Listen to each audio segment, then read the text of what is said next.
Magandang gabi sa ating lahat, mga ginigiling, no? Ang ibabahagi ko po sa inyo sa gabing ito ay ano nga ba ang tunay na pagsunod sa Diyos? Paano nga ba tayo makakasunod sa ating Panginoon, mga ginigiliw? No? Paano ba tayo makakasunod sa ating Panginoon, mga ginigiliw, kung wala naman tayo sa salita ng Panginoon? Opo. Alam nyo, mga ginigiliw, no? Kung wala po sa atin ang salita ng Panginoon, kung hindi po natin binabasa, kung hindi po tayo nagdedebosyon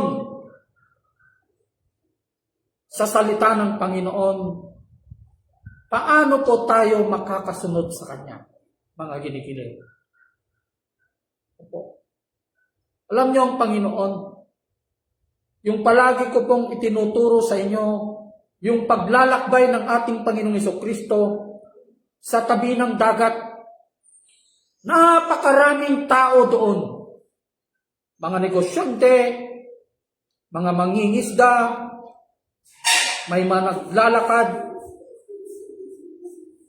Pero, dadalawang tao lamang ang nakakitaan ng ating Panginoon ng may pusong pagsunod.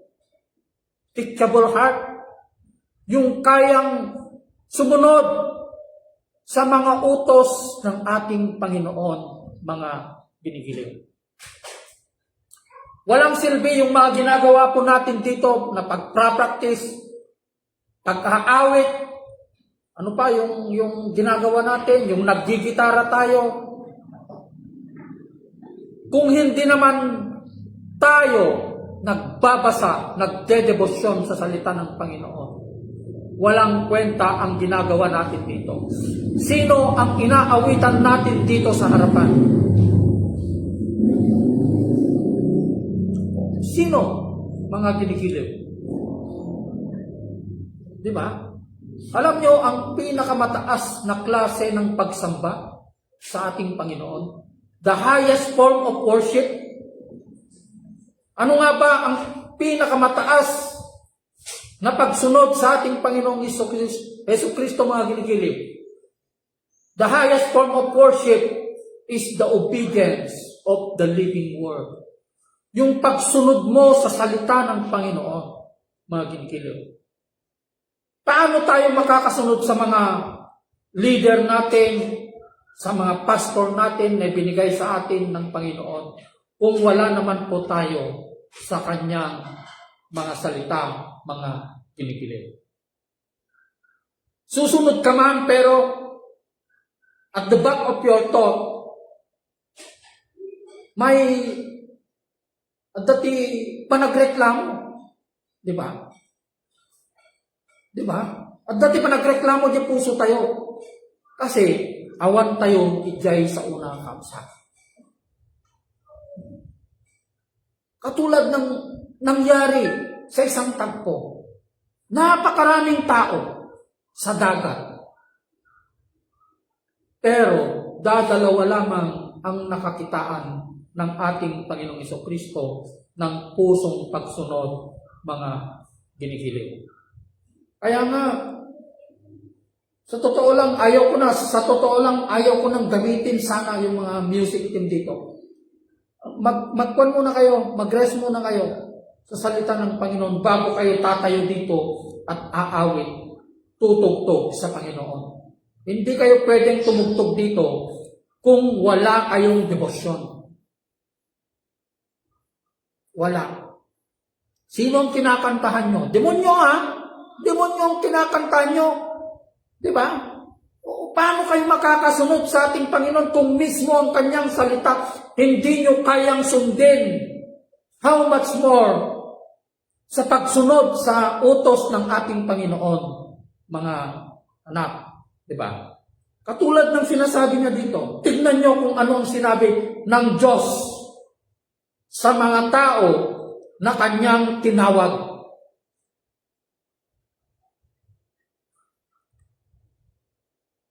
Sabi niya dito sa Juan 14:21, ang tumatanggap sa mga utos ko at tumutupad sa mga ito, ang siyang umiibig sa akin. Ang tumatanggap sa mga utos ko. Ano ba ang utos ng ating Panginoon ngayon, mga ginigiliw? Ano yung kautusan ng ating Panginoon? Paano tayo makakasunod kung wala naman tayo sa kanyang salita? Kung wala naman tayong debosyon, wala naman tayong ugnayan sa kanyang salita, mga ginigiliw. Sabi niya dito, ang umiibig sa akin ay iibigin ng aking Ama. Iibigin ko rin siya at ako'y lubusang magpapakilala sa kanya. Kaya't hindi natin nakikilala ang sinasamba natin. Hindi natin nakikilala ang tunay at totoong Diyos dahil wala tayong debosyon. Hindi natin hinahanap ang ating Panginoon sa pamamagitan ng kanyang salita. Paano tayo ibigin ngayon ng Panginoon? Diba? Ang daming nagsasabi, may Diyos ako, may pananampalataya ako. Pero hindi natin kayang sumunod sa kanyang salita. Diba? Wala tayong debosyon.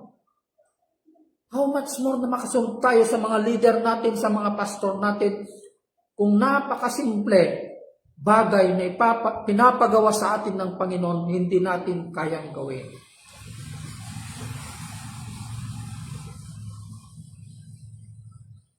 Sabi niya dito sa 23, John 14:23, ang umiibig sa akin ay tumutupad ng aking salita. Pag minamahal daw natin ang ating Panginoon, ino-obey natin ang kanyang salita, tinutupad natin ang kanyang salita. Paano tayo makatupad, no, sa kanyang mga salita kung wala sa atin ang salita?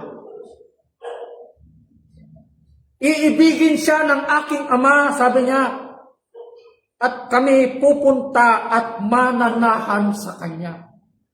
Pupunta at mananahan sa kanya. Nakikita ba? Nananahan ba sa atin ang Diyos at ang kanyang anak? Nananahan ba ang Diyos at ang salita sa ating buhay? Mga ginigiliw, diba nasabi ko po sa inyo nung pinag-aralan natin na ang mga salitang ayaw natin tanggapin, yun ang salitang maghuhukom sa atin. Yun ang mag-judge sa atin sa huling araw.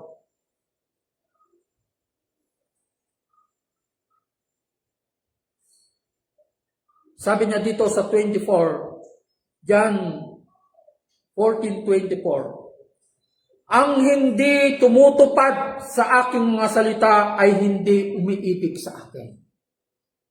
So, hindi natin mahal ang Panginoon. Hindi natin kayang mahalin ang Panginoon. Mga ginigiliw, kung napakasimpleng bagay na pinapagawa niya sa atin ay hindi natin kayang gawin, how much more nasasabihin natin na mahal natin ang Diyos, mga ginigiliw. Mas marami nga tayong oras sa pagse-cellphone eh. Ako rin, kung minsan nakokonsensya ako, sa totoo lang.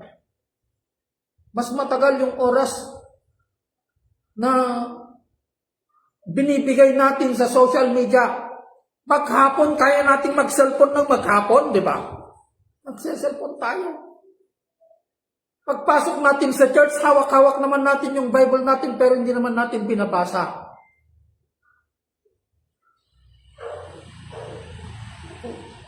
Ako nga nakokonsensya ako sa Panginoon. Sa totoo lang.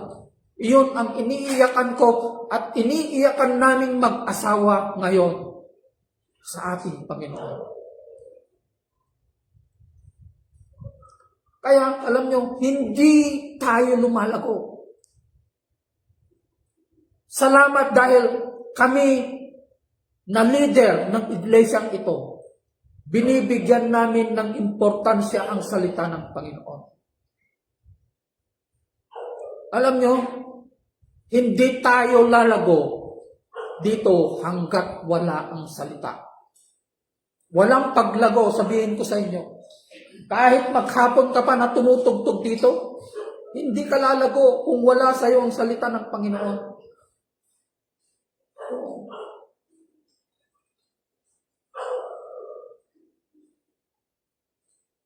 Diba? Kaya, anong sabi niya sa John 15:3? Yun lamang ang tanging naglilinis sa atin. Ang salita ng Panginoon. Anong sabi niya? Nilinis ko na kayo sa pamamagitan ng mga salitang sinabi ko sa inyo.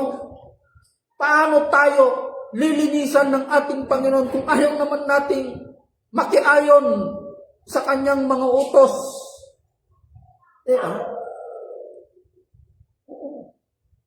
Hindi yung kakanta ka dito dahil kumanta ka na, pwede ka nang pumasok sa karyan ng Panginoon. Hindi po yun. Hindi po yun ang sukatan ng pagpasok sa langit o sa kaharian ng Diyos. Mga ginigiling. Kundi ang sukatan ng Panginoon, yung pagsunod natin sa kanyang buhay na salita. Obedience to the living Word of God, mga ginigiliw. Kaya hindi natin kayang sumunod sa mga utos ng mga leader natin. Totoo po yan. Hindi natin kayang makasunod sa mga pastor natin. Kahit napakasimpleng instruction, hindi natin kayang sumunod dahil wala sa atin ang salita. Diba? Wala sa atin ang salita. Kaya dito, wala munang tatayo dito. Sa linggo, magpapatugtog na lang ako. Hanggat hindi ko nakikitang pagbabago ng mga tumutugtog dito sa kanilang buhay, hindi ko sila patatayuin dito sa harapan. Magbibigay ako ng disiplina dito.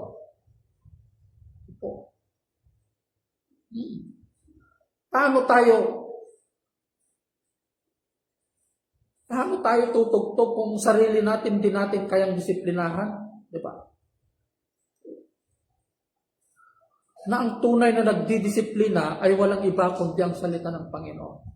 Balikan yung basahin yung Matthew 5, 6, and 7 para makita nyo kung ano yung mga kasalanan na ginagawa natin. At pag nabasa natin, araw-arawin natin ito, luluhod tayo sa ating Panginoon. Lord, patawarin mo ako dahil marami akong pagkukulang. Nandito lahat ang kalipunan ng lahat ng kasamaan, kasalanan na ginagawa natin. Basahin natin sa Matthew 5, 6, and 7. Sa isip, sa salita at sa gawa, andun lahat. Mababasa po natin lahat. Yun ang standard ng ating Panginoong Jesucristo. Yun ang kanyang katuruan, mga ginikiliw.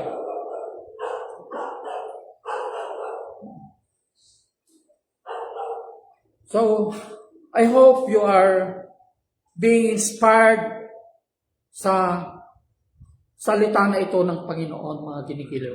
Kaya kung walang salita, wala ang gabay ng Diyos, wala ang kanyang Espiritu Santo. Di ba? Walang kanyang Espiritu Santo. Yun ang sinasabi niya sa John 6:63. Basahin natin.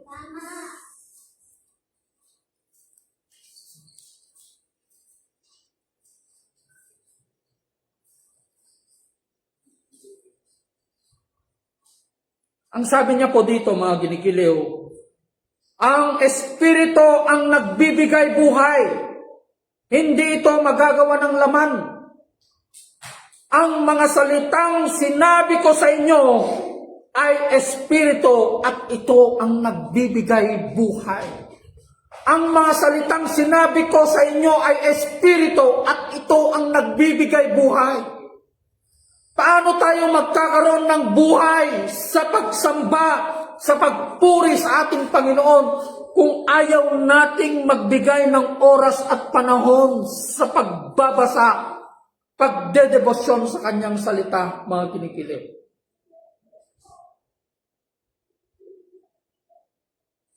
Magiging dead church lamang tayo. Alam niyo yung dead church, buhay ka pero yung kaluluwa mo, yung espiritu ng Diyos wala sa iyo. Yun ang ibig sabihin ng dead church. Hindi itong building na ito. Walang silbi ang building na ito. Wala po. Dahil ang building ng Panginoon, yung katawan natin. Ginagamit ba natin ito ayon sa salita ng Panginoon? Di ba? Ginagamit ba natin ito sa pagsunod sa kanyang salita? Alam niyo kung meron sa iyo ang salita ng Panginoon, kaya mong sundin ang lahat ng klase ng utos. Hindi mo kayang magsinungaling. Hindi mo kayang magsinungaling. At meron kang tamang initiative, mga ginikiliw. Nagsisimula yan. Alam nyo, nagsisimula yan sa sarili natin. Nagsisimula yan. So, yun lamang, mga ginigiliw. Sana nagbigay ulit ito ng inspirasyon sa ating buhay.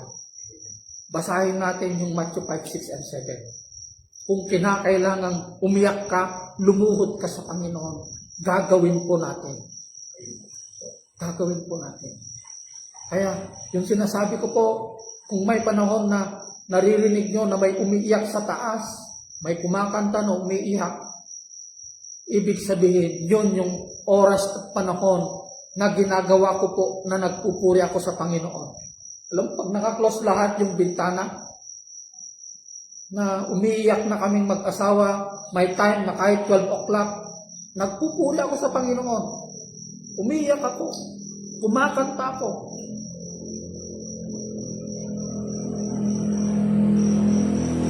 So yun lamang, I hope you are being inspired muli sa salita na ito ng Panginoon. Tayo po ay tumayo, mga giniliw. Salamat, Panginoon, sa iyong mga salita na binigkas po sa amin sa gabing ito, Panginoon Lord God, Heavenly Father Lord. Paano po kami makakasunod, Panginoon, kung wala sa amin ang iyong mga salita? It's only your word, Panginoon. Salita niyo lamang, Panginoon, ang nagko-connect sa amin, Panginoon, upang magkaroon po ang buhay, ang aming laman, Panginoon, Heavenly Father Lord. Katulad ng sinabi niyo po sa iyong mga salita, ang mga salitang sinabi ko sa inyo ay Espiritu at ito ang nagbibigay buhay. At ang iyong mga salita lamang, Panginoon, ang makakapaglinis sa amin, as you have said in your word, I have already cleansed you by the word and by the teachings I have spoken to you.